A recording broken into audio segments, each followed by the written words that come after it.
All right, guys. Hope you guys are doing fine today. It's Monday morning here in Japan.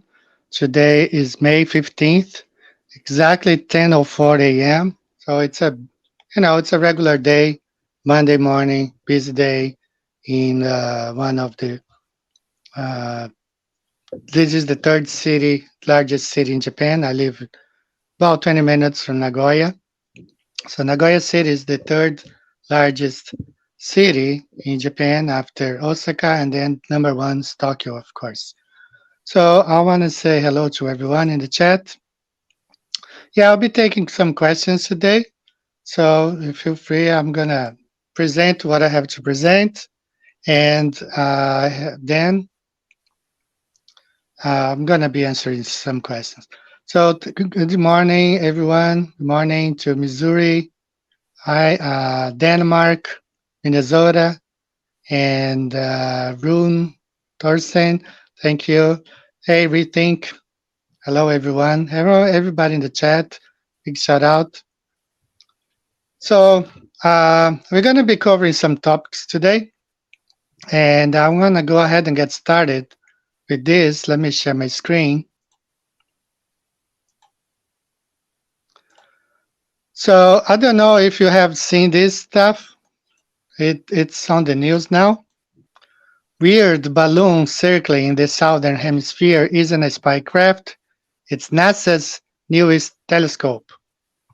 So an enormous balloon spotted circling the southern hemisphere is actually SuperBIT, a NASA telescope that is capturing Hubble quality data for the upper reaches of the atmosphere. So this picture was taken last week by a guy in Chile, and this balloon is the size of a football field. So you can imagine how big this balloon is. And I'm going to go ahead and read this. This is really interesting. So, over the last few weeks, an enormous balloon has been spotted circling Earth's southern hemisphere in the upper reaches of the atmosphere, sparking fears that it may be a spy balloon like the UFOs that were shot down above North America in February. But the massive floating bubble is actually NASA's latest telescope. So this is a telescope, the Super Pressure Balloon Imaging Telescope, SuperBIT. And rather than spying on unsuspecting people below, the telescope is peering into the cosmos above in search of dark matter. Actually, dark matter, when you think about dark matter, think about the Rahu and Ketu. That's what they are spotting or trying to spot. Those are the things that cause the lunar eclipse. The giant balloon, which is wider than a football field, was launched on April 16th from Wanaka, New Zealand, and has since completed more than 2 full revolutions around the southern hemisphere. So I'm going to show here, I made a map comparing on the flat Earth and on the ball Earth. So the longest continuous flight for the balloon-borne telescope, according to NASA's statement. Now, I'm not going to read the whole thing, but just one part. On May 6, photographer Erwin Henrique Sandoval captured a crisp image of SuperBIT around 25 miles. So this balloon is only 25 miles above, this Earth's surface, about 40 kilometers. And here, this is a NASA image, a map showing SuperBIT's trajectory around the southern hemisphere, image credit NASA. So this is a NASA image of this telescope, Hubble quality images. So very important, this stuff, and we're gonna show you some stuff. So this is the trajectory. If you see here, it goes exactly along the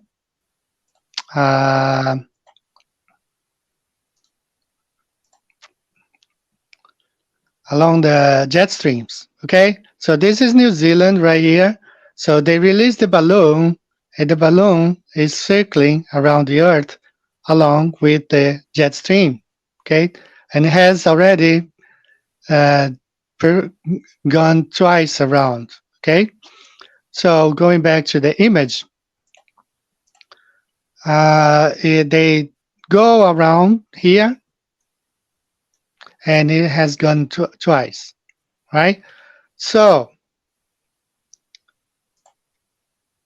you have to believe, remember, if you remember what Neil deGrasse Tyson said, this balloon is flying, let's say 130,000 feet, 150,000. If you remember what Neil deGrasse Tyson said, that's 2 millimeters, above the spinning ball Earth.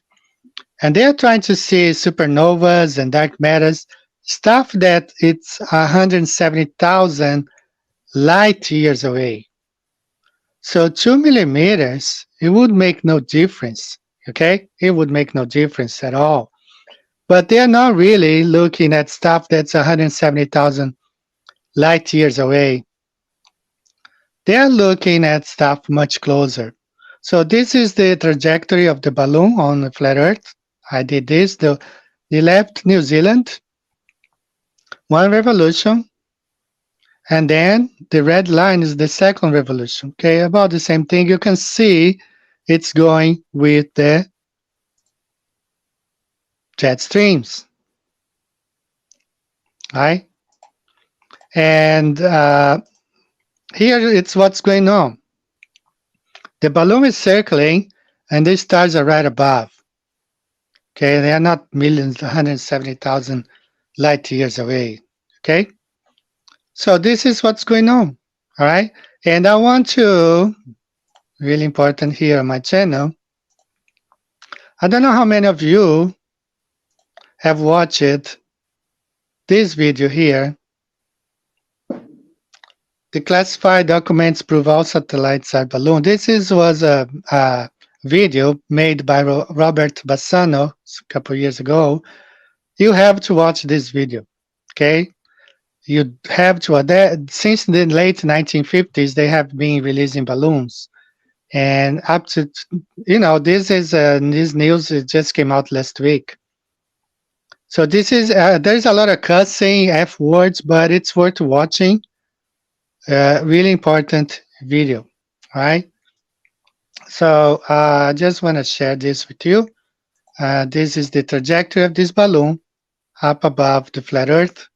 They're not really uh, circling, so just the 2 millimeters above the bulwark to see stuff that's supposedly 170,000 light years away. They are circling because the stars are close. There's this quote here from 1984. What are the stars? They are bits of fire a few kilometers away. We could reach them if we wanted to, or we could blot them out. The Earth is the center of the universe. The sun and the stars go round it. This is a very nice quote from the book 1984 by George Orwell. They are not millions of miles away. They are just smaller, much smaller, so you need the telescopes to see them up above. All right, guys, we have an interesting show today, and let me just check the chat a little bit. Hi, Bancho, your work is top shelf, brother. Can you please set up a live stream with you and Dave Wise? Think that could be great show, great work. Yeah, I have talked to Dave. It's because I wanted to make more shows. Initially, I wanted to make a show a week, but I'm pretty busy. See, my head is growing so much. I haven't had time to have a haircut actually, and I really need to have a haircut soon because it's ridiculous. It's really. But I'm gonna try to have 2 shows a month, and I will try to bring. I'm also scheduled to bring back RV. I do want to have him back here. Shout out to RV Truth. All right. Um, and also, I am in talk. I've been talking to. I don't know if you guys remember Rory Cooper, My Perspective, and I do want to bring him here. We have been exchanging some messages, and he's up to be here in one of these days. He's in South Africa, and I do want to have him here. So yeah, so let's see. I don't know what's going on with my phone. I'm using my phone camera, and it keeps going. Like I don't know what's going on. I'll fix that later. So if you see me touching that, it's because it's I don't know what's going on. So let me see here. Yeah, that is. Let me see this comment here. So, hey, Banjo, why can't we have a project everyone bidding and to send a balloon a strategic area to collect more info? Maybe something close to the ends of the firmament. It's. I think like the government would shut down this balloon if you get too close. I don't know. I don't trust. The NASA and all these government agencies. They rule the air, the principalities of air, and they, I don't think they will allow us to do much. Let me see this. Very important quote, this one here. If you tell a lie loud enough, repeatedly becomes the truth. This is what the whole globe concept is. So we're gonna be talking about last month's live stream I had with the globe pilot here. It was pretty crazy. Alabama present. Yeah. Shout out to Alabama. Paul Wellington, good morning, brother. So we got a good crowd here. Hello from Southern California. Matthew, we're going to have Matthew Hawking here back also. We're going to be talking about Tartaria or Tartary, whatever. Okay, we're gonna be talking about that. I've never made any videos about it, but there are some aspects very interesting about this whole mud flood. Florida, hello Florida, flat Florida, yes, flat Florida. Hi, Montana, hello Montana, Illinois, shalom. I've been actually, shout out to Samuel in Israel, Jerusalem, Israel. I also had been, it's just because I get a lot of messages, but there was a rabbi, whatever, Jewish rabbi, also been researching flat Earth, and he was asking me a lot of stuff about flight routes. So, shout out to Australia, Iron Horse, shout out, man, Australia. So sorry that I've been touching this stuff a lot. So we have an interesting show today. I want to go ahead and get started and get that out of the way because I have several topics to cover. So if you guys remember last month, I had a guest here, and it was a pilot, a globe pilot. So let me share my screen.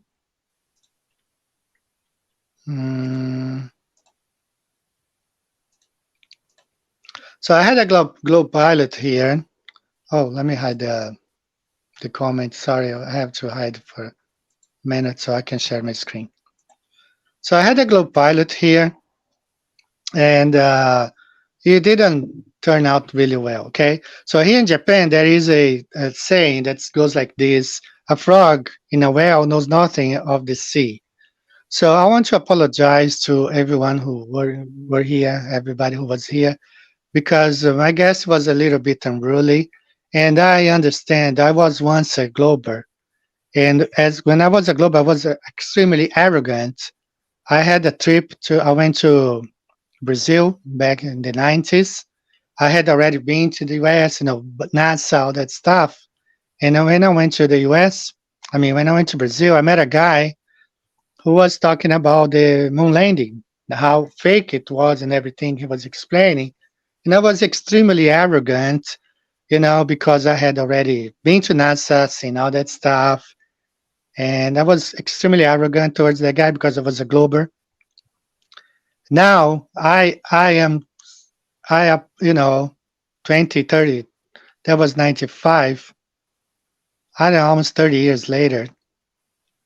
I'm really sorry for my behavior at that time. I was a jerk, and if I could find that guy again, I would apologize, because the Lord has opened my eyes, and I was extremely arrogant.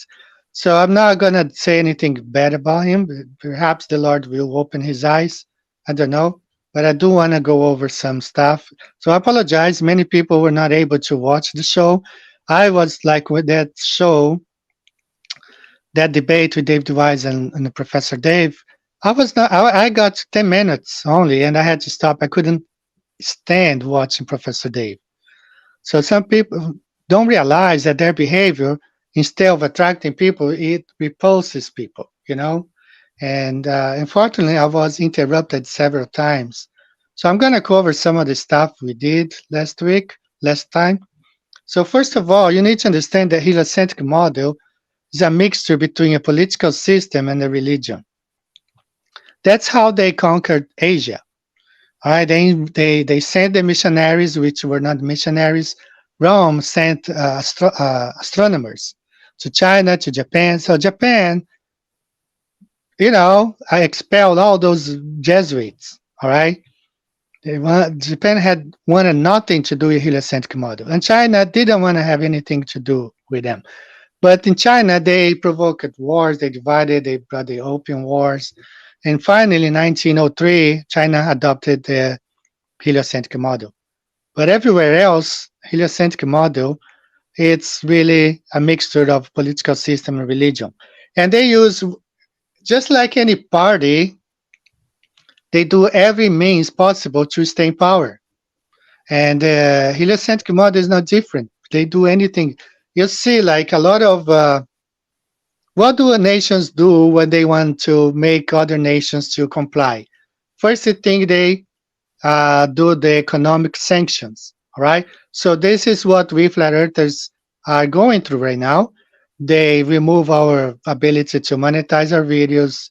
They, like in my case, I'm not even allowed to have super chat. Okay, I got in touch with YouTube. They said, no, your material is, and it's not suitable for that. So just because I talk about flat Earth, so they remove all the economic incentives. So we cannot make money, use this money to research. This is one step. This is pretty much like a economic. That's why I'm saying it's a political system, right? And religion, because some of the people are so fanatic, they're blind. Uh, my experience with that pilot, it was like I come from a country where people really love soccer, and it's almost like a religion. And they get really mad if you talk about their team. They get aggressive, combatant. And this is what happened last week, last live stream. I wasn't able to make my point. And one thing I want to say is that I was alone. I'm always alone here. I don't keep chatting with people.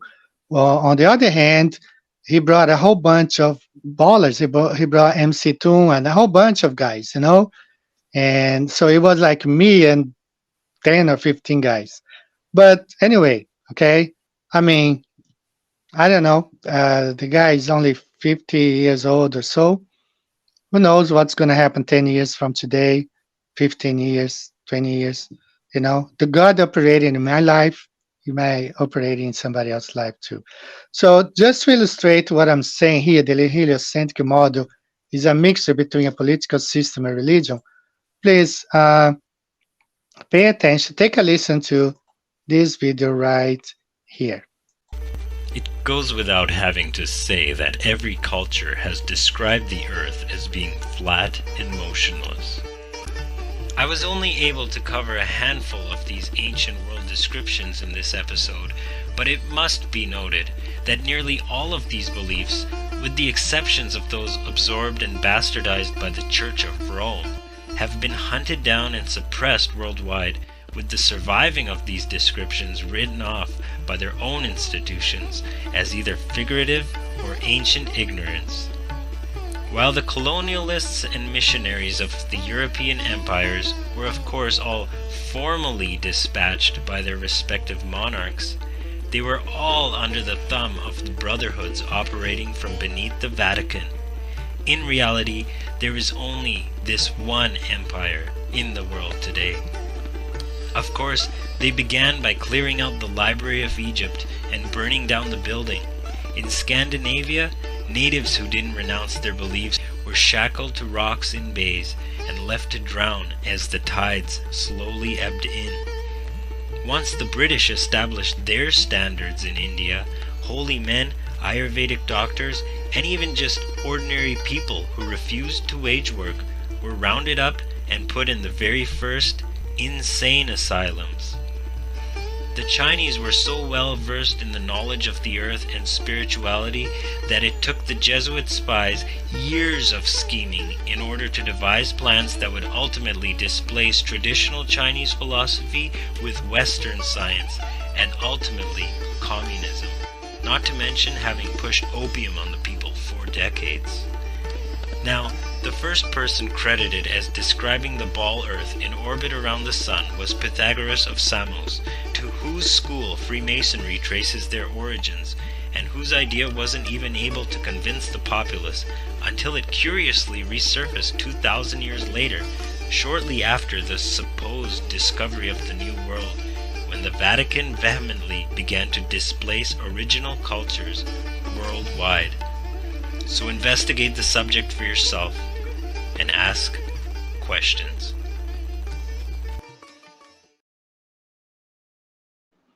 All right, so you see it's a mix of a political system and a religion. And it's very difficult to go against it because it's very powerful, extremely rich, and they work with, really ill intentions, bad intentions. One thing that, let me go ahead and shout out to RV Truth one more time. this guy, he made a video about me, this glober here, about 2 years ago. And Harvey Truth, who made an entire video on this guy showing many of these guys that I've been talking to, they are atheists. You know, these globers. Uh, the pilot who was here, he told me he was agnostic. Okay, so these guys, they want to kill flat Earth. Okay, this guy here is absolutely going crazy. All these guys here, and they hate flat Earth. All right, so they will do anything possible to try to kill it because they are atheists, and flat Earth has been attracting a lot of people who are atheists, and they become believers. All right, open their eyes. If you go back to that show, I had Chris Sparks, the guy who made the heliosorcery documentary. I think it was show number 4 or something like that. You know, droves and droves of atheists are coming to Christ, or you know, because of flat Earth. So these other atheists, they act exactly like uh, the video we just watched. You know, Rome and the Jesuits. All right, so I made a video about this guy. So let's go ahead and take a listen to this one here. I say to the Americans, have you seen these seals before? They say, no. I say, but they've been on your dollar since 1933. How come you've never seen them? They're Illuminati seals, which was a secret society set up in 1776 by a man called Adam Weishaupt, according to the Encyclopedia Britannica. Now, Weishaupt was an ex-Jesuit priest who had an aim, was to put Lucifer on the throne of the world. And on the back of the dollar here, you see the seal on the left-hand side, and there's an eye in the triangle, which many Americans presume to be the eye of God, but it's not. It's the eye of Horus in Egyptian mythology, now called the eye of Lucifer or Satan. Now we can establish that fact because the God that we serve does not have one eye, of course. He's not a cyclops. It says the eyes, plural, of the Lord run to and fro throughout the earth. Anybody who is familiar with witchcraft will know that that eye, when you open it a little bit, is the eye of psychic knowledge. When you open it completely and it is illumined, as this one is, it is the eye of Lucifer himself, who is the god of Freemasonry, the god of witchcraft, and the god of the occult or esoteric practice.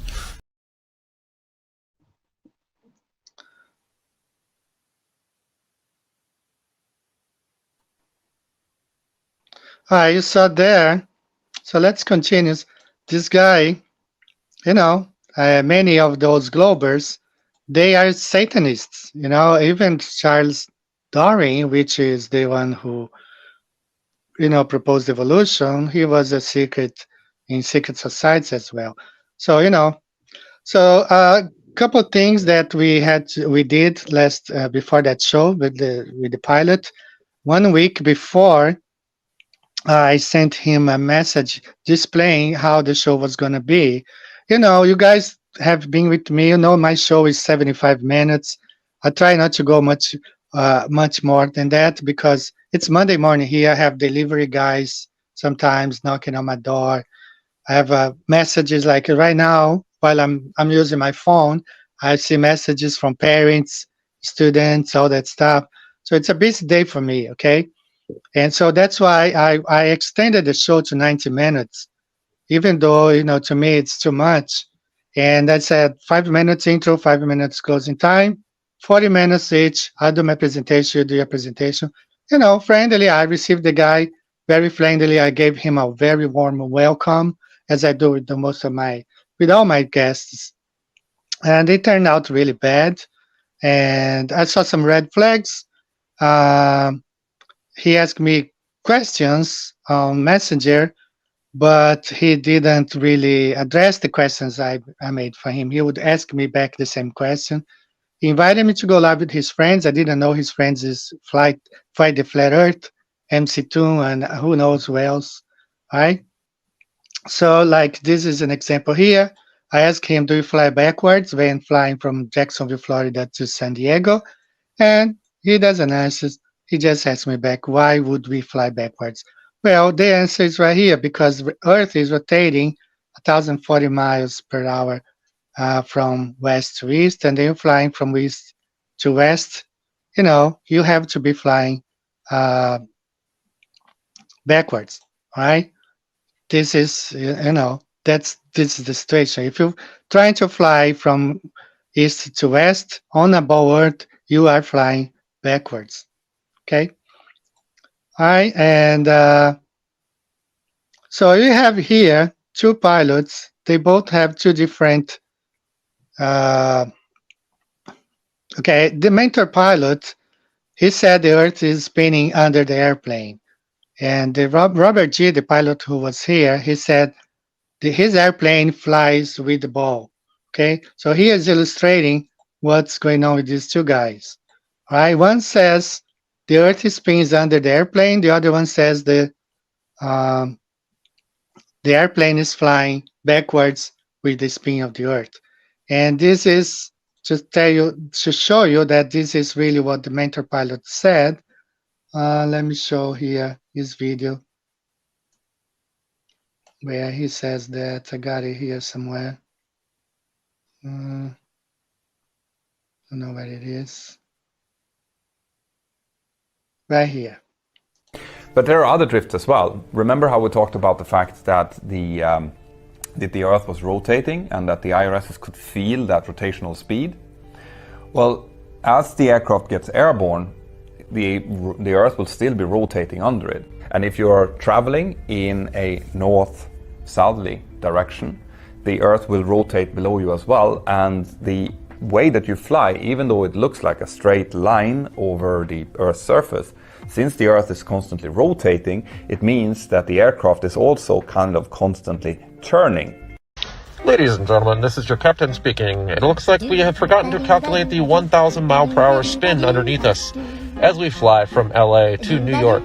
That being said, we are flying 500 miles per hour backwards, unfortunately, so I'm going to have to ask you to remain seated and enjoy the complimentary nuts. Thank you.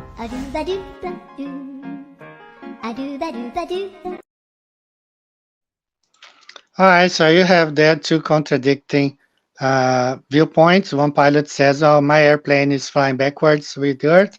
The other pilot, which he is a commercial pilot, says, "Earth is spinning under the airplane."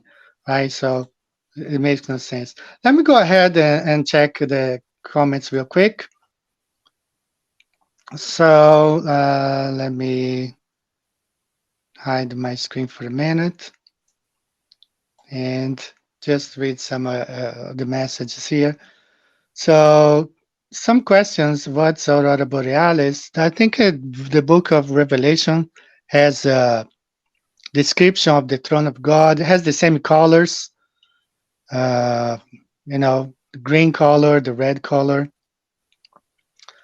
Let me see what's going on here. Then we'll go back and finish with, reacting to the stuff. Thank you. Thank you, Carol. Love your emergency landings book. It's the nail in the globe. Coffee at the end of my presentations. Keep up the good work. So thank you so much, Carol. Blessings to you. Hi, family. Miguel from Amelia Earhart. Hi, familia. Hi from New Zealand. Shout out to Carl Taylor in New Zealand, to John Bailey in New Zealand. Oh, the friends there. A lot of friends in New Zealand. Florida Keys, yes. Yeah, the green screen palette. That's the one, these people. You know what's funny? We're going to be talking about this professor. He says that in the 60s, NASA couldn't have faked the moon landing because they didn't have green screen. They had props, but we're going to be talking about this stuff today. I got some of it, but I wasn't in the mood for it. Yeah, I don't see. That's the problem, guys. I don't debate. I live in Japan. We don't. Japan is a very interesting country. We don't debate anybody. That's why you don't see me debating anybody. If you believe in the globe, it doesn't hurt me. It hurts you, your future, your reality. If you believe in a lie, okay. But I'm not gonna force you into believing flat Earth. That's why I don't do debates. I think it's I don't know. I never seen a guy flipping, during a debate or anything like that. But these guys insist, they say, "Oh, you want to debate? You want to debate?" I don't want to debate. I mean, if you want to believe the globe, it's fine with me. I don't. I once believed on the globe, I don't believe it anymore. And, that's a spiritual awakening. So that's why I apologize for even having considered. I didn't want to have a debate. I brought the guy as a guest, and we just was going to have a discussion. But, let me see here. What else before we go on? Flat Earth Banjo, you're saying Brazil, you're loving the. Yeah, we are living the matrix. You're definitely right. Yeah. Use Bitcoin to get laid, Banjo. I don't use Bitcoin, guys. I comment. Sorry, I wasn't even paying attention on the chat last week. As I say, I'm by myself here. I don't. Uh, I don't work with team. They work with teams, and it's very funny because those guys are like 50, late in their 50s, and they look like teenagers, they gang up and they go and they do some kind of terrorist tactics, attacking, but it's all right. Okay. I don't know what this guy's saying, so bye bye. And for this, good question. Banjo said GPS main geographic position Cs. Some refer global position C. At first, said GTP agreed, but later admitted the correct meaning. Well, I'm gonna be showing this stuff here. Don't worry, it's part of my presentation. I'm gonna do here. Let me see what else before we go. Catch up with the chat. Wouldn't the balloon pop after you get too high before? It doesn't, these balloons are very well made and they don't pop. Okay. Thank you, Dan. God bless you. So let me go ahead.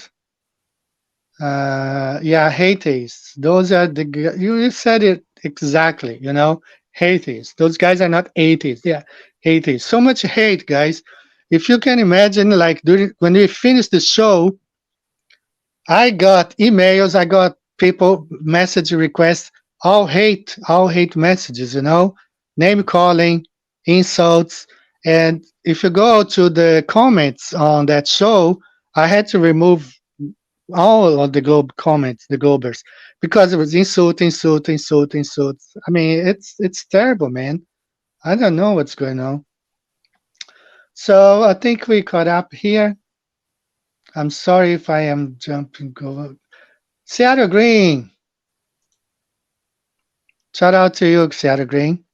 You're non-stop with your flat station Earth videos. We appreciate your time and energy explain the truth to anyone willing to listen. God bless you, brother. Seattle Green, you did a great show with Eric Dubay the other day. It was nice. Yeah, he was a pilot with Iron Horse. I had a Globe pilot. You can check it last week, It was bad. He kept interrupting me. I mean, I told him he could ask me questions, but I mean, okay. Yeah, they were there. They were here. They were during the chat. Matthew Hawking. Yeah, we're gonna be making more show together. We are living the apocalypse now. Translating the word means lifting of the veil. Definitely, armor of God. All right, let me go ahead and continue here. Anna Rummer, anyone who believes the ground they stand, let me read from here. Anyone who believes the ground they stand is moving at warp speed is, yeah, definitely anybody. Greetings from Northwest Indiana. Yes, Indiana. My daughter was in Indianapolis. She spent some time there. She's back here. Do you believe Rob Skibble was killed? Definitely. Anybody who was in that, got into those respirators, whatever, ventilators. My wife had a cousin in Brazil. Same thing. Now, my wife's cousin, she's married to a Brazilian guy, and he had the ventilator and he died. Okay. Flat Earth all the way, definitely. So let me go back to my presentation now, finish what I was saying. So this guy, he disagreed just with about anything, just for the heck of it. Okay. So I was talking about flight 447, France 447 was a flight from Rio to France, which it fell. And he stated this is 2 weeks before, and 447 was a case of several instruments stopped working properly, and they fail to use base airmanship skills to prevent the stall. Actually, that's not true. What happened is the first officer, he stalled the plane. The captain was extremely skillful, even though they had no instruments working properly. He managed to, had the plane working, and he even went to sleep. But the first officer, he had the throttle, the lever up, pointing the nose up, and he stalled the plane. All right. So I got confused last on that show because they were flying in this region here, and I said no GPS, when in fact it was no radar. But I knew I was right because they had no GPS. Okay, I found in English. I got a lot of stuff in Portuguese, but this is from CNN back in 2011, saying they had they took 30 hours to find the plane. The plane was flying without GPS because of electrical problems. Okay, so I was confused. I knew they were flying without GPS uh, on a no radar zone. So I was confused here. And besides, Robert had the advantage of having English as his first language. If he was explaining Portuguese, I would, I wanted to see if he could do 1 hour explaining Portuguese his points. And I'm meeting him on his turf, speaking his language, So I had the trouble here when the guy said no radar zone, but I knew they were flying without GPS, and I mixed up there. So basically, 447, the first officer, he stalled the plane by climbing. Okay, on the bollard, you have to believe he just failed to adjust for the curvature of the Earth. All right, and that's not what happened. He manually climbed. It was 10 degrees, nose pointed up, and he stalled the plane, and that was his fault, And here he says, what's your theory why the autopilot would need to correct for curvature for the first place in the globe? Well, because the autopilot, if the pilot is not doing it, the autopilot has to do it. So I played this video here, the U.S. Air Force demonstrating they were flying that reckoning where the adjustments had to be made all manually, and the navigator had to log every single movement, changing direction. The navigator had to write it down. So here is showing that pilots do not adjust for the Coriolis effect. They adjust for winds, currents. And so I explained, how the atmosphere is very active, just like the oceans.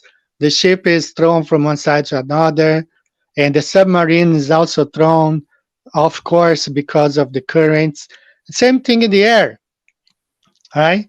So I explained all that stuff. I played the video, and he kept interrupting me. But what I was teaching, what I was explaining, that's why I was showing the videos, because it's all backed up. Okay. So why do you think, he asked me, why do you think the autopilot has to correct for curvature? Well, because according to the Australian pilot, he attributes the autopilot to correcting for the supposed Coriolis effect, when in fact it was correcting for winds. So if the autopilot is correcting the rudder in the ailerons, it of course has to correct the elevators for the curvature of the Earth.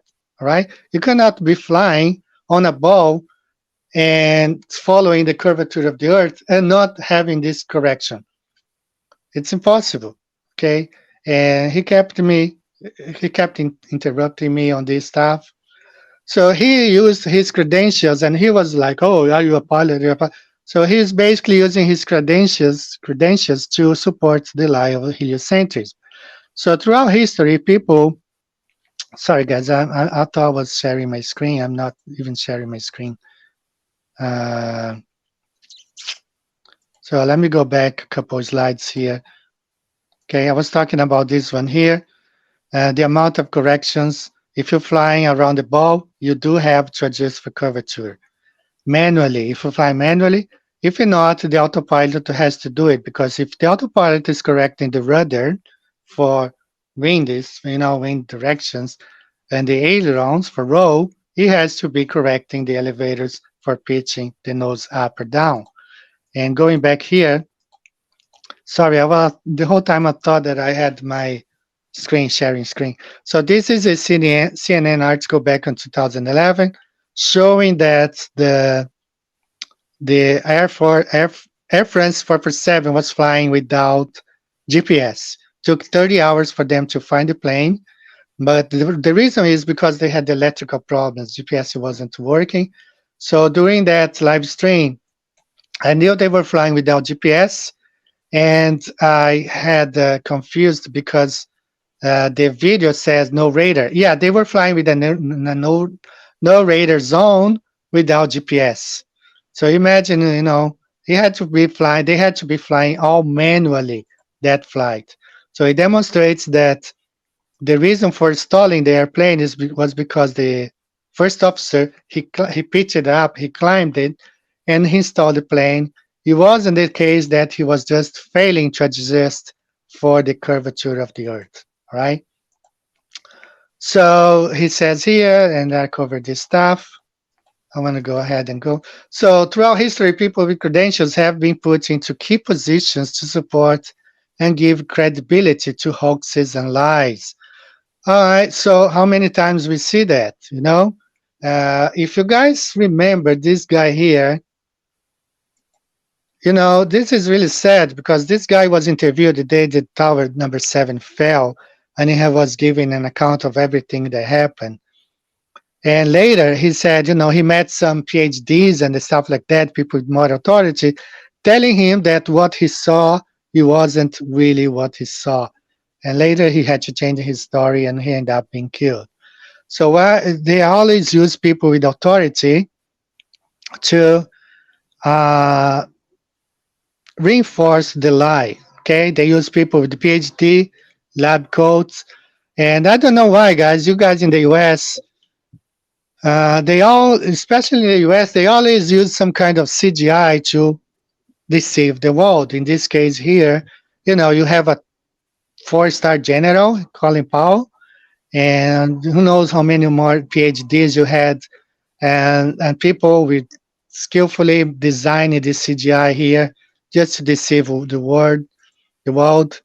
And you'll see here PhDs, a lot of people with PhDs, degrees, doctors, stating that people like this are real women, or look at this stuff here.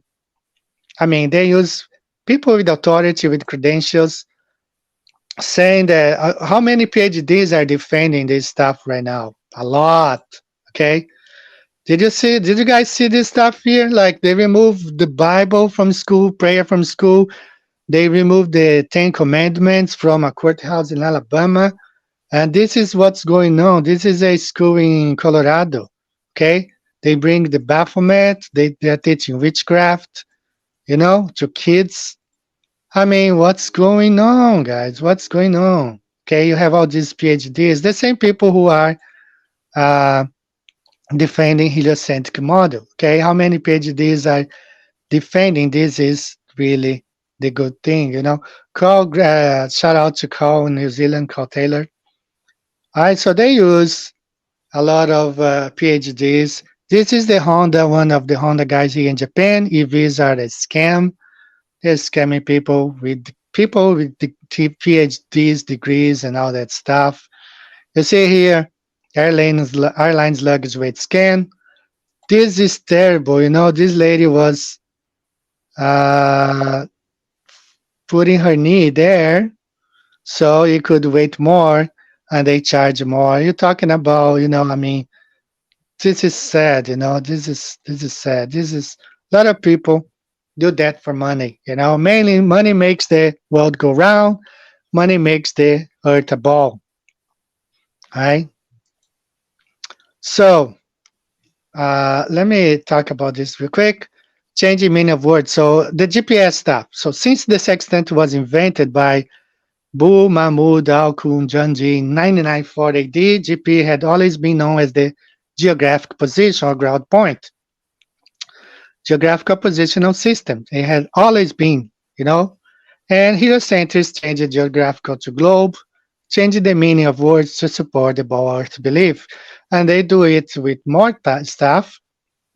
So geographical position has always been GP, and GPS is the system of geographical position.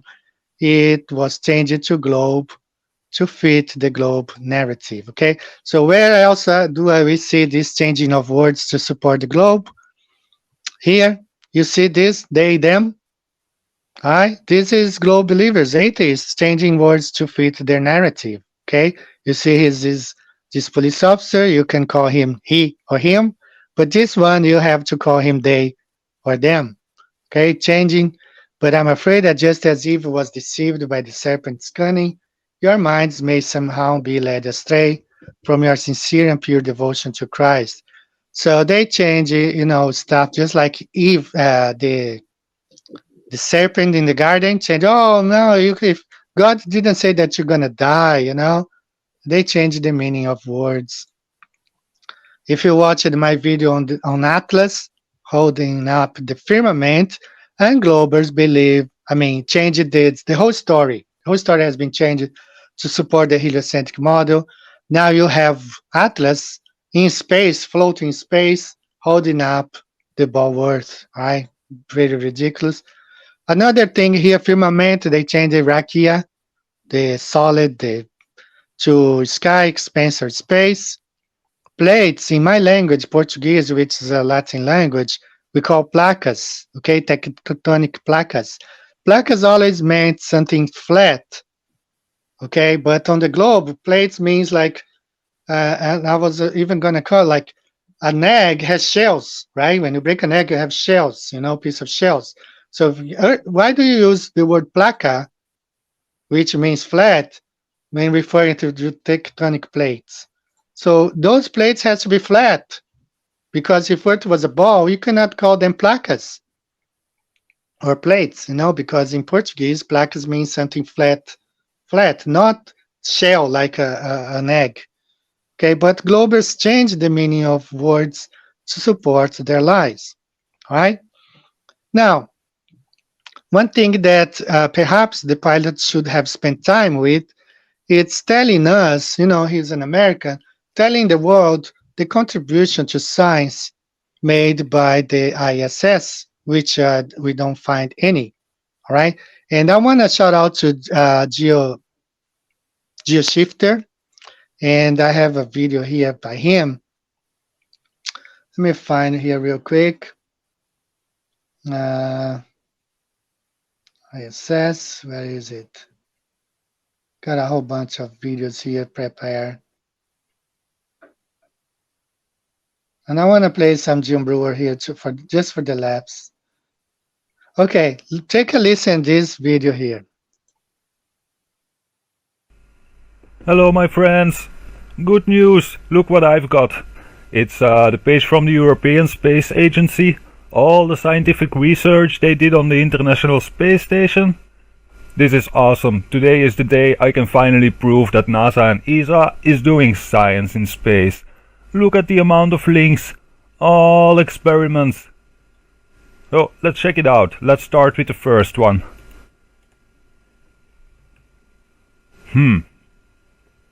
Empty page.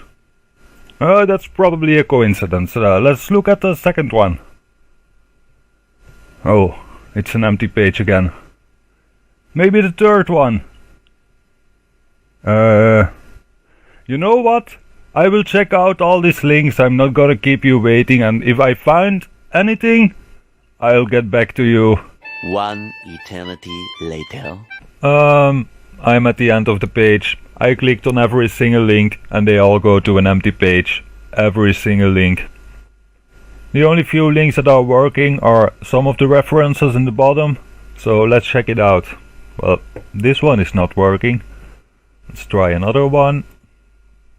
You see, some of them are working, but then if you look at them, there are almost always no results. Always empty. Another one. See, objective, procedure, and no result. So basically it's an ID for an experiment without a result. Again, no results. Wait, I found one before. This one, crickets in space. This one had a result. You see, we made 112 crickets in space. So that's the kind of science we have done on the International Space Station. Maybe someone else can find some other interesting stuff. I'll leave the link in the description. Thanks for watching. Bye bye.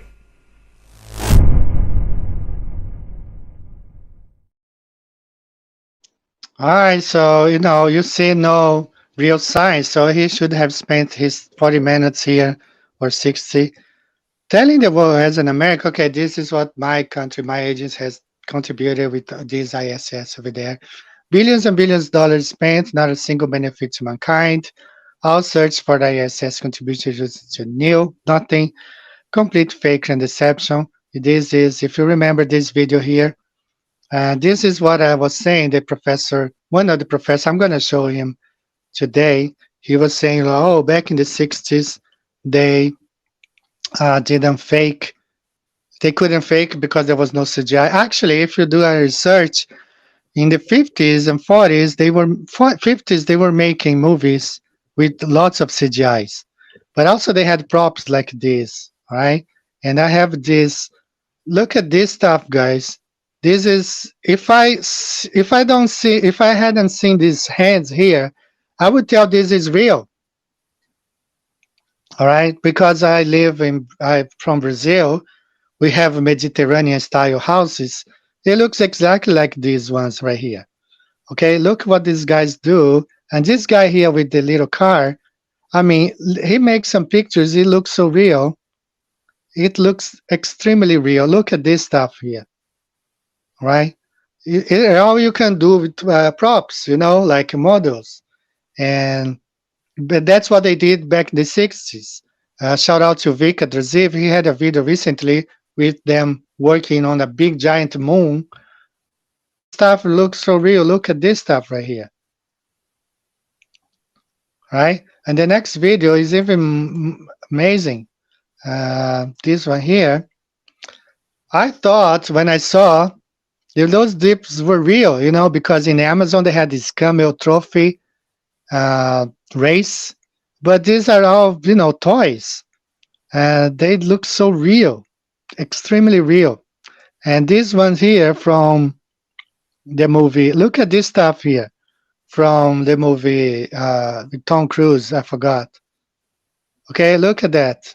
This is all toys. It's 50 centimeters, to pretend it's an aircraft. And they used all those props back in the 60s. See how they make the movies? This is Top Gun. This is the first Top Gun in the 80s. And this is the second one. So they always use those props, right? So my question is, all that investment in space, in education, all that stuff, I want to see the results in today's US. Like right now, so many countries are issuing travel warnings to the USA. How have all that science and money spent on NASA since the 60s helped America's present and future? I would love to have that pilot explain that to us. US University and all the public school books heavily pushes evolution, the heliocentric model, and humanism. How has that fared on America's youth of today? I mean, if that stuff was real, you would see real results. But because it's all lie, you don't see, real results. And that's why I want to play this stuff here. Let's have some laugh with Jim Brewer. He's really funny. And let me find him real quick, and then we will check some comments before continuing. Where is Jim Brewer? Right here. He was Ribbler had him. Shout out to Ribbler. He had him on his show. I only watched the 30 minutes, on YouTube. All right, take a listen. This guy here. Well, if we shoot it, there might be dangerous chemicals in there, and it could just spray down. So, meanwhile, in Ohio,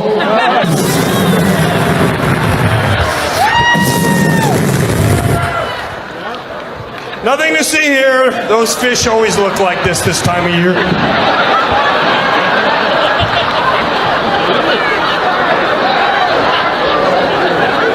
Where's our leader in Ukraine? And wants American money.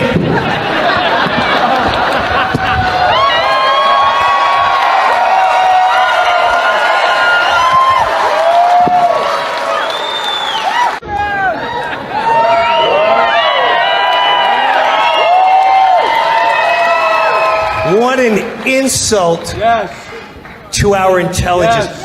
If I was Chinese, I'd be pissed. I'd be pissed. No offense. They want them to be the enemy so bad. China's spider.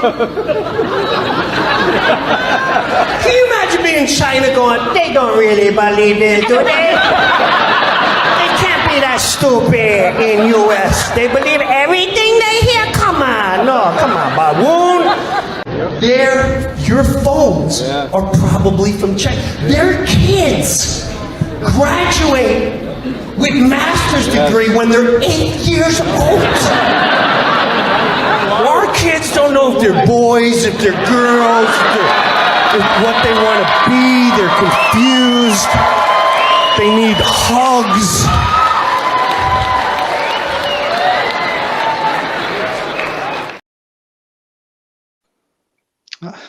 Hi, pretty funny that stuff, and that's what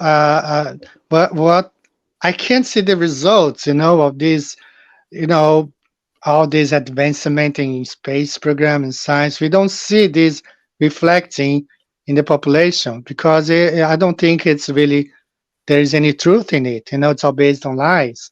That's why lies produces this kind of stuff. You don't really see the results. This is out of a comment that Mike Tung left that day.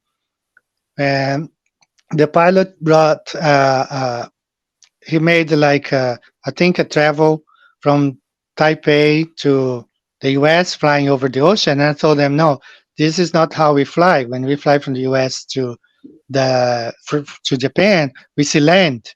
Okay. And Mike Tung said that was not evidence. Actually, it's the opposite. If you watch the whole Dead Reckoning U.S. Air Force video, you have to observe and log any landmarks, mountains and landscapes, rivers and lakes, islands and shorelines. That's part. You have to observe that stuff, okay? So this is plenty of evidence. Another point here, okay, pilots. I have talked to three kinds of pilots. One says gravity is the thing that really is pitching, makes the nose of the plane to pitch down. The pilot whom we had here last time, he says air pressure does it, which is not. I'm going to explain that to you. And some say the IRS, which is the inertial referential system, which is basically navigation based on 100% on stars rotating. But they claim it's the Earth rotating. So we're going to look at this. I'm going to actually play the video where you have three different pilots. And you're going to see how they disagree with each other. Each one says different things. And one of them are two pilots, and one is the professor. All right, so let me see here. Autopilot, autopilot controls, Ryanair, my friends. Let me just find here because I got a lot of videos. After this one, we're going to check the. I'm gonna be checking the comments. Okay, guys. So let me just go ahead and find this one. Where is it? Crystal, the hide flat Earth. Okay, this one. Take a listen to this. Pilots contradict themselves when trying to explain how airplanes adjust for the supposed curvature of the Earth. This pilot says gravity does it. But what happens as we fly around the globe? As we move forward, gravity is going to shift backwards because the center of the globe is moving behind us. At this point, since the aircraft is trimmed for level flight, the aircraft will automatically re-establish level to the new gravity, and it will pitch the nose down. That's without any pilot or autopilot intervention. That's just the natural mechanics. This pilot says the inertial referential system, then changes it to GPS and then says it is gravity. Hey guys, you mind if I ask a question real quick? Yeah, sure. So, when y'all are flying up there, do you account at all for the curvature of the Earth? Well, we do when we do what we call getting directs. Our navigation system off of we have IRS's internal revenue initial reference system. Just do your taxes? That the airplane, it can do itself. So it does it itself? Yeah, it doesn't matter if we lose our GPSs, but we also use GPS satellite and we use ground-based. And when we go direct, we no longer fly direct to a point we arc, because believe it or not, because of the marble, it's closer to arc to a point than it is to fly straight. We're not curving on the way to France. We're not curving on the way to New York. We are. Are we? Yeah. Yeah, dude. I mean, the forces equal out, right? Like the gravity, the gravitational force. All right, now is the plane doing it or is gravity doing it? Because now we got two different things. I think gravity. This professor, along with the globe pilot from show number 11, says it is the air pressure that does the adjustments, even though air pressure is just changes in temperature and has nothing to do with the supposed curvature of the Earth. How do airplanes fly hundreds of miles straight forward without consistently and routinely dipping their noses down to compensate for the curvature of the Earth? Okay, so planes fly at planes when they take off. They configure their wings and the various flaps that they've got so that they will stay at an equal pressure. If they go above that pressure, they lose lift and they sink back. Sink back? How in the airplane's design is that supposed to happen? They're following an isobaric altitude. So they are configured so that automatically, if they go above the isobar, they'll lose lift and they'll just drop back onto the isobar. Drop back? Where in the airplane's design is that supposed to happen? They don't really know. They are just throwing crap on the wall to see which one sticks to it. The Earth is a stationary plane. All right, so that's what they do. You know, they want to say this thing. But one of the pilots says, well, I've been flying for 30 years and nobody ever told me what is really making this stuff. You know, because it's not really going around the ball.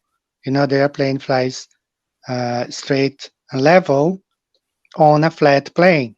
Okay, so all these guys, you know, they contradict each other because they are not telling the truth. So these guys think that the airplane goes straight and then drops back and then drops back, and that's how they say.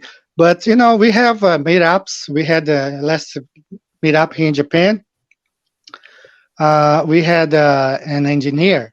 All right, we do have engineers sometimes, and they question, you know, okay, because the airplane is designed to overcome gravity.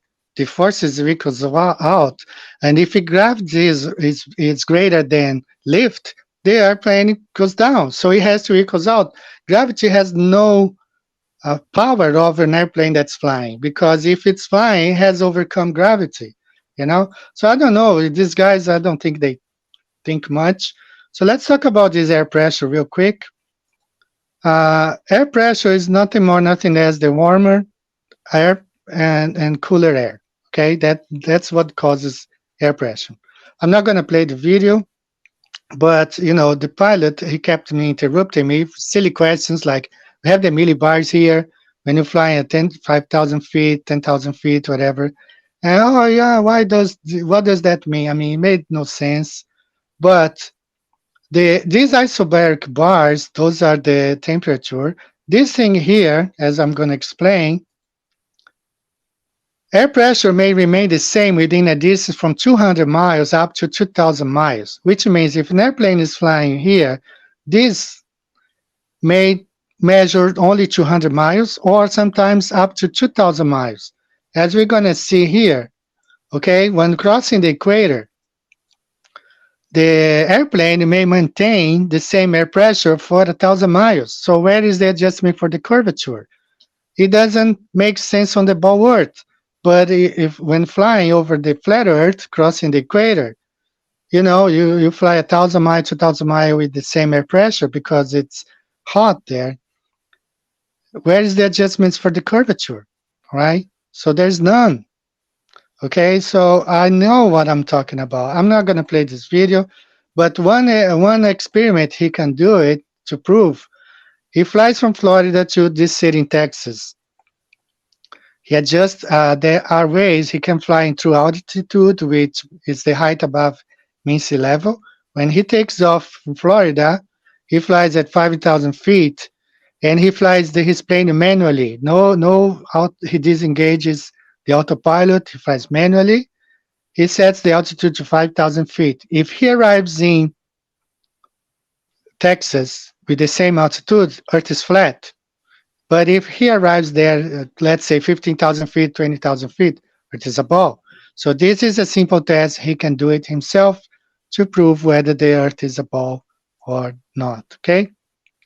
So I saw the time is going really fast, and I think I'm going to close this. I don't think I have anything else to say. Let me go ahead and check the comments, and then we will go back and talk a little bit more. I have some flights that I want to be talking about. So let's go over and check the comments first here. In English, God's words can be found in the King James, blah, blah, blah, John, Messiah speaking. So I think we caught up here as the Bible mentions of God. They didn't seek, they killed Jesus. So let's see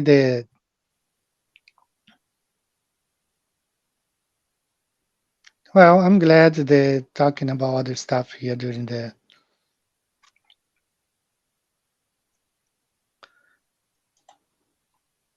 to think that commercial aircraft would have to continually be to account for curvature at stay level.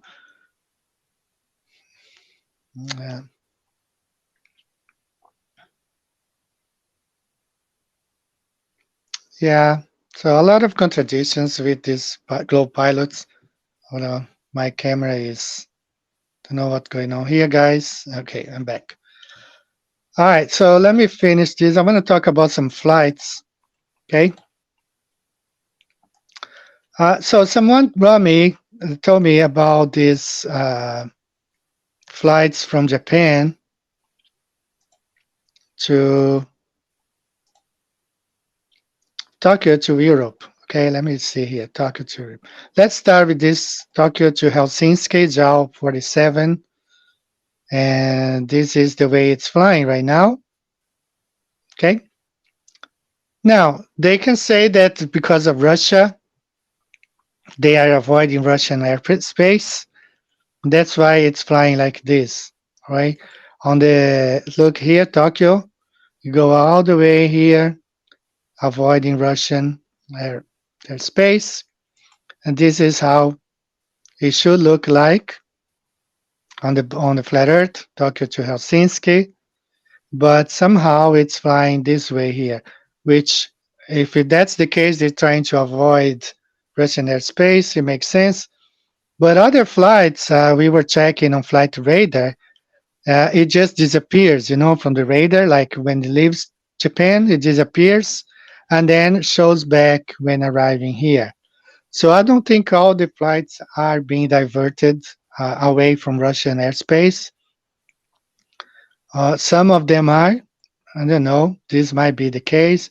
So this is the flight Tokyo to London, showing here how they are avoiding Russian airspace and flying over Greenland. But not all flights are like that. But another flight I found really interesting was this one here. So this is according to the ball earth, to the great circle routes on the ball earth. You know, however sign, formula, whatever. This is the shortest route between San Francisco and Mumbai. I covered this flight, a flight from China years ago. This one here from San Francisco to Bangalore. It was a all ladies flight, you know. And you can see on the flat earth map, they even display the flat earth map, the real route of this plane. So they don't really follow the supposedly great circle route. And the same thing on this one. So this is the video showing the flight route compared to the flat earth map. I want you to watch this. That's how it's going right here on this side. San Francisco to Mumbai in India.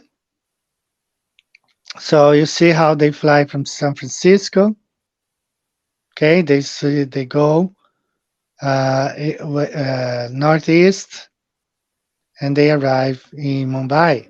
Okay, it's pretty crazy if you think on the globe. It has nothing to do with the Great Circle Route. But if you look here on the flat earth map, this is the jet stream. They cannot fly over the North Pole like directly, so they catch some of the jet streams right here and they fly to Mumbai in India. Same thing happened to the other flights, the all ladies back. So they don't really follow the great circle routes or the shortest, you know, because Earth is not a spinning ball. They fly over a flat, non-rotating Earth. This is the this is the flight route they do. All right. So this is what I had for today, guys. I want to check the chat one more time, see if everything's all right. I hope you guys are doing fine today. So I think you guys are talking about other stuff, and it's fine with me.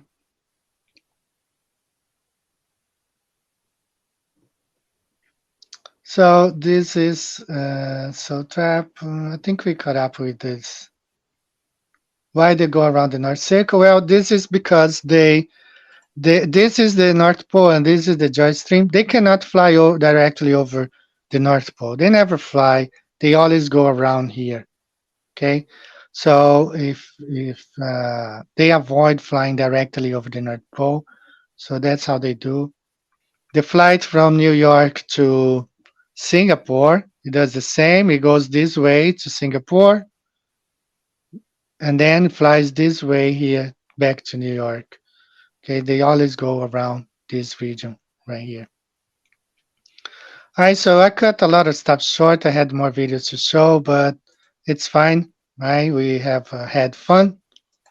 I hope you guys are doing fine today. Let me see what else I have to show. Okay, I want to show this pilot here. It's really nice. And I really like the way he emphasizes Earth being stationary. So he's a Spanish pilot from Ryanair. He flies Spain to England and other places in Europe, Africa. And so there's subtitles, okay? So please pay attention on the subtitles where he emphasizes that Earth is stationary. Let's go ahead and watch this real quick. El hecho de ser piloto de avión, a lo mejor te pone más los pies en el suelo cuando estás en tierra. Sin duda, me da una perspectiva más amplia de todo mi entorno y efectivamente, sí, cuando estoy en el suelo todo tiene más sentido que si no volase. Y luego, además, aquí aparece como si fuera, no sé cómo le llamamos a esto, un anexo, un añadido, algo que se cose. Sí, exactamente, un parchecito, que me recuerda a una persona muy especial. Explícate, si la Tierra desde las alturas se ve...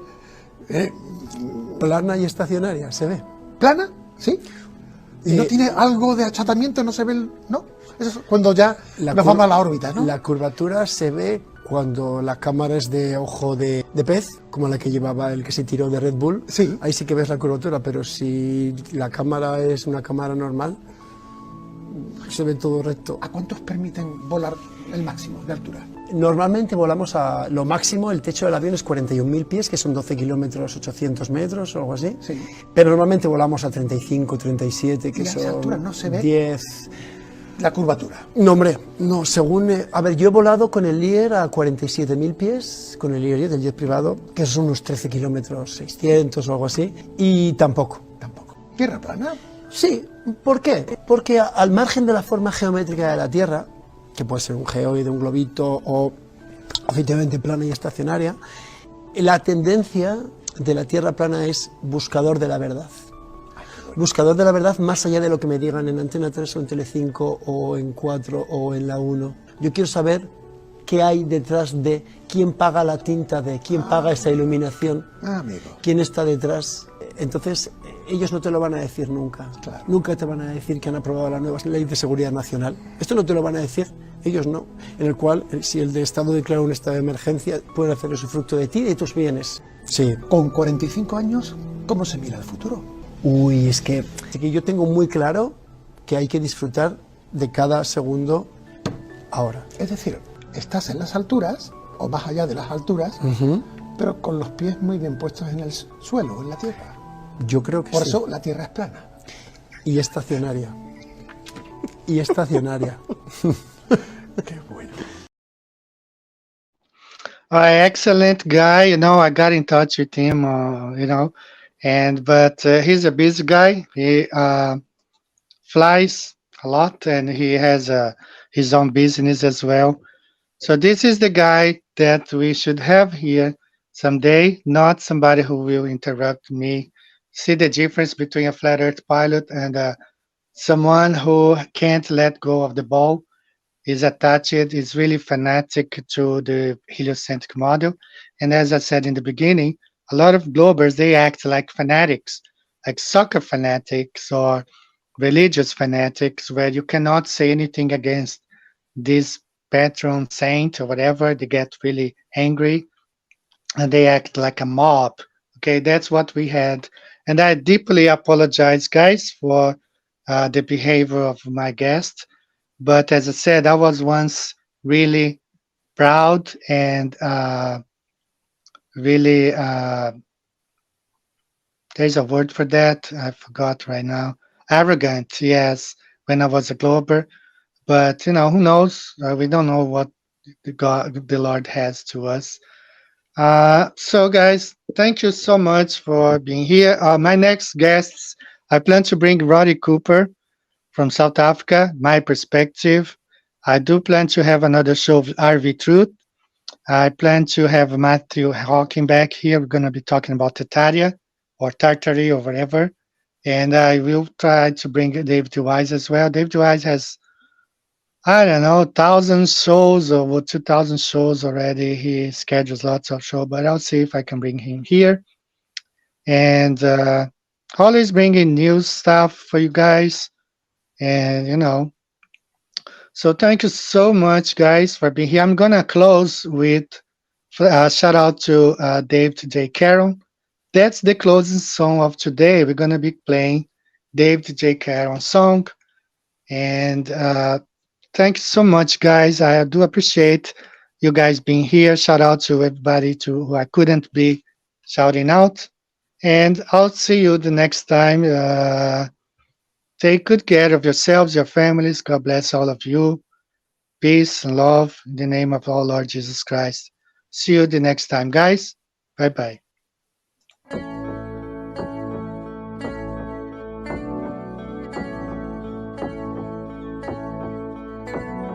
Wonderful, magical, celestial light, fantastical, mystical, wonderful sight. Belgian Swiss physicist Auguste Piccard, 1931, first to reach for the stars, was the first to explore the air view stratospherius, a scientist curious to see what was there.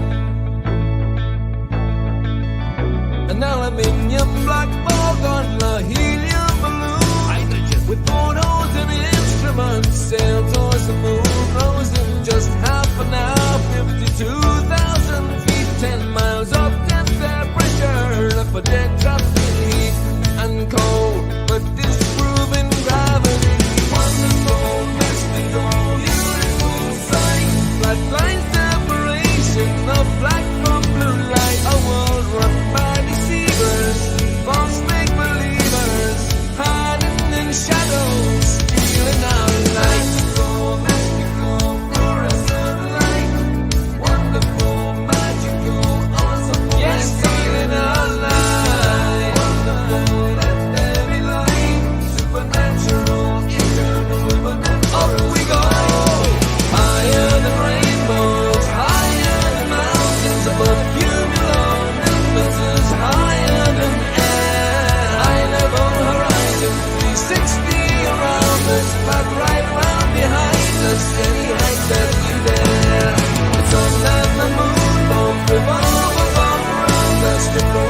reach up there. Divine, luminescent light, mystical, wonderful, celestial light.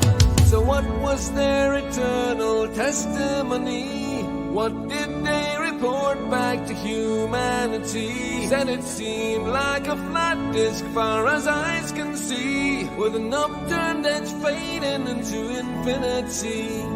A mystical, ethereal, celestial sight, a divine creation, a clockwork of light, designed hid by deceivers and false make-believers, still cowering in shadows, still fearing our light. Here we go, higher than Everest, higher than airplanes, above zero cumulus, higher than air. A level horizon, 360 around us, no motion beneath us, no spinning open. Stars on the firmament, turn all around us to forever show time and geometrically there. You'll never beat us, you'll never defeat us, forever beneath us. We see through you like air. Mystics on a luminous light, fantastical, magical, bright. We see through you like air. Magical angels of light, beautiful, wonderful, celestial light. The first to see truth when they reach for the stars, explorers and physicists, Kipper and Picard.